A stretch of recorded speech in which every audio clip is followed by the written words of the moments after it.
Gates of Imagination presents In Another Country by Ernest Hemingway. Read by Jacob Rivers. In the fall, the war was always there, but we did not go to it anymore. It was cold in the fall in Milan, and the dark came very early. Then the electric lights came on, and it was pleasant along the streets looking in the windows. There was much game hanging outside the shops, and the snow powdered in the fur of the foxes, and the wind blew their tails.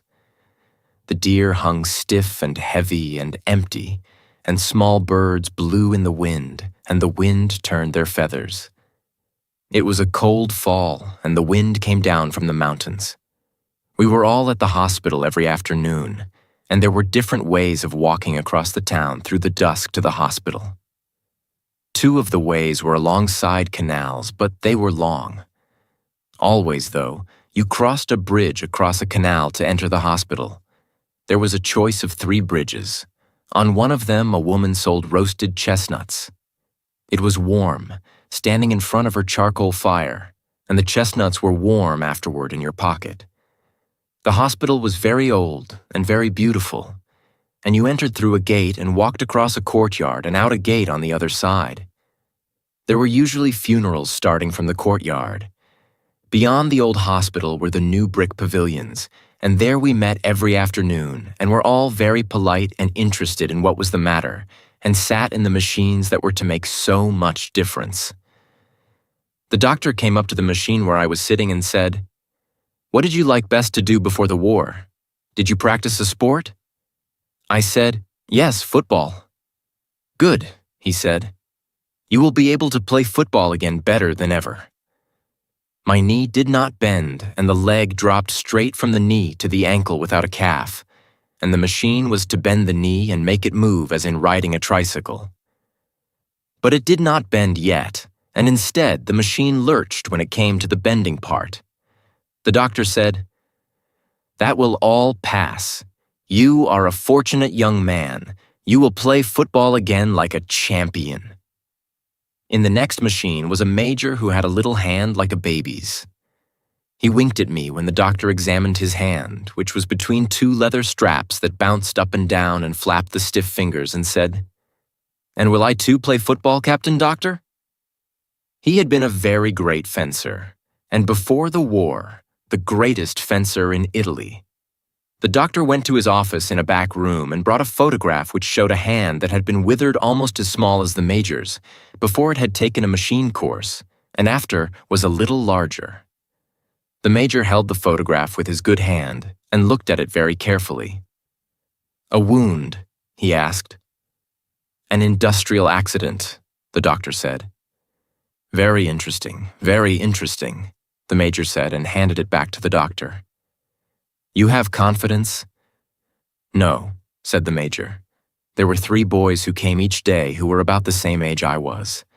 They were all 3 from Milan, and one of them was to be a lawyer, and one was to be a painter, and one had intended to be a soldier, and after we were finished with the machine, sometimes we walked back together to the Cafe Cova, which was next door to the Scala.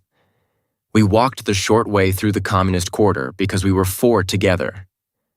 The people hated us because we were officers, and from a wine shop someone would call out, "Abbasso gli ufficiali," as we passed. Another boy who walked with us sometimes and made us 5 wore a black silk handkerchief across his face because he had no nose then and his face was to be rebuilt. He had gone out to the front from the military academy and been wounded within an hour after he had gone into the front line for the first time. They rebuilt his face, but he came from a very old family and they could never get the nose exactly right. He went to South America and worked in a bank, but this was a long time ago, and then we did not any of us know how it was going to be afterward. We only knew then that there was always the war, but that we were not going to it anymore. We all had the same medals, except the boy with the black silk bandage across his face, and he had not been at the front long enough to get any medals. The tall boy with a very pale face who was to be a lawyer had been a lieutenant of Arditi, and had 3 medals of the sort we each had only one of. He had lived a very long time with death, and was a little detached. We were all a little detached, and there was nothing that held us together except that we met every afternoon at the hospital. Although, as we walked to the cova through the tough part of town, walking in the dark, with light and singing coming out of the wine shops, and sometimes having to walk into the street when the men and women would crowd together on the sidewalk so that we would have had to jostle them to get by, we felt held together by there being something that had happened that they, the people who disliked us, did not understand. We ourselves all understood the cova, where it was rich and warm and not too brightly lighted, and noisy and smoky at certain hours, and there were always girls at the tables and the illustrated papers on a rack on the wall. The girls at the cova were very patriotic, and I found that the most patriotic people in Italy were the cafe girls. And I believe they are still patriotic. The boys at first were very polite about my medals and asked me what I'd done to get them. I showed them the papers, which were written in very beautiful language and full of fratellanza and abnegazione, but which really said, with the adjectives removed, that I had been given the medals because I was an American. After that, their manner changed a little toward me, although I was their friend against outsiders.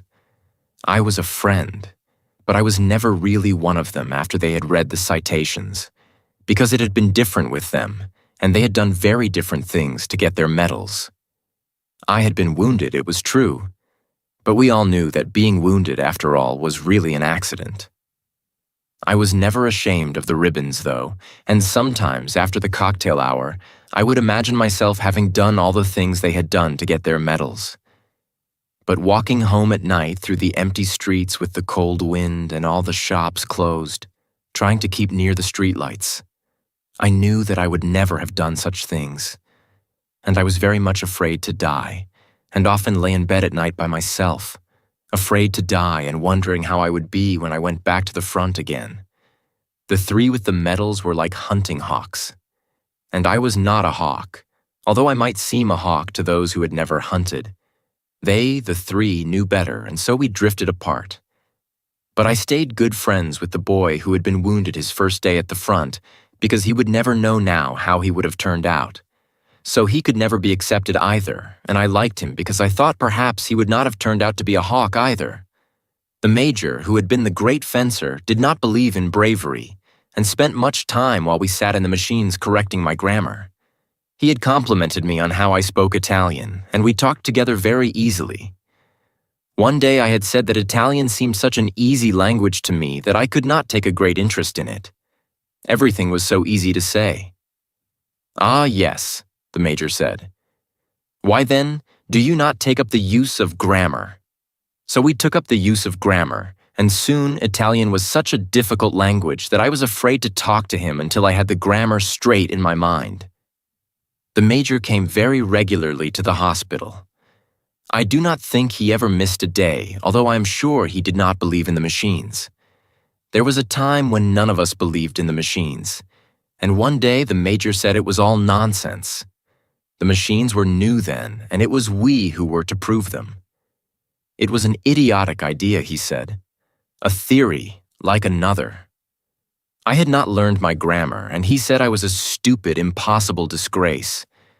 And he was a fool to have bothered with me. He was a small man, and he sat straight up in his chair with his right hand thrust into the machine and looked straight ahead at the wall while the straps thumped up and down with his fingers in them. "What will you do when the war is over, if it is over?" he asked me. "Speak grammatically." "I will go to the States." "Are you married?" "No, but I hope to be." "The more of a fool you are," he said.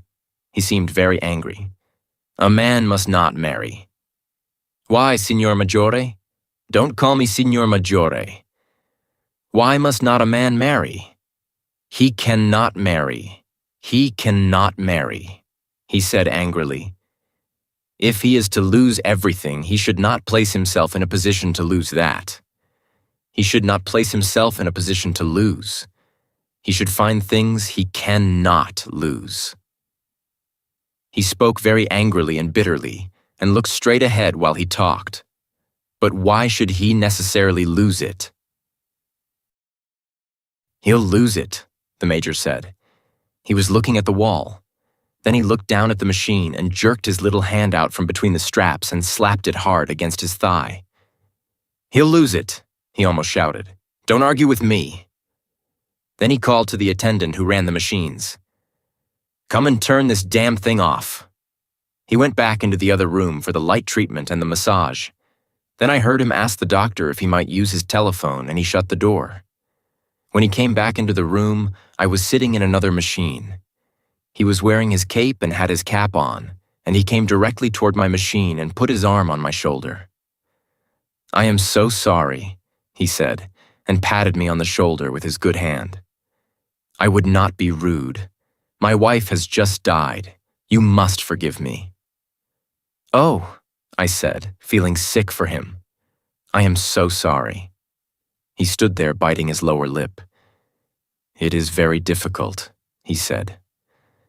"I cannot resign myself." He looked straight past me and out through the window. Then he began to cry. "I am utterly unable to resign myself," he said, and choked. And then crying, his head up looking at nothing, carrying himself straight and soldierly, with tears on both his cheeks and biting his lips, he walked past the machines and out the door. The doctor told me that the major's wife, who was very young and whom he had not married until he was definitely invalided out of the war, had died of pneumonia. She had been sick only a few days. No one expected her to die. The major did not come to the hospital for 3 days. Then he came at the usual hour, wearing a black band on the sleeve of his uniform. When he came back, there were large framed photographs around the wall of all sorts of wounds before and after they had been cured by the machines. In front of the machine the major used were 3 photographs of hands like his that were completely restored. I do not know where the doctor got them. I always understood we were the first to use the machines. The photographs did not make much difference to the major because he only looked out of the window. Thank you so much for listening to this audiobook. If you enjoyed the story, feel free to like, subscribe, and explore the channel for more captivating tales. See you in the next recording.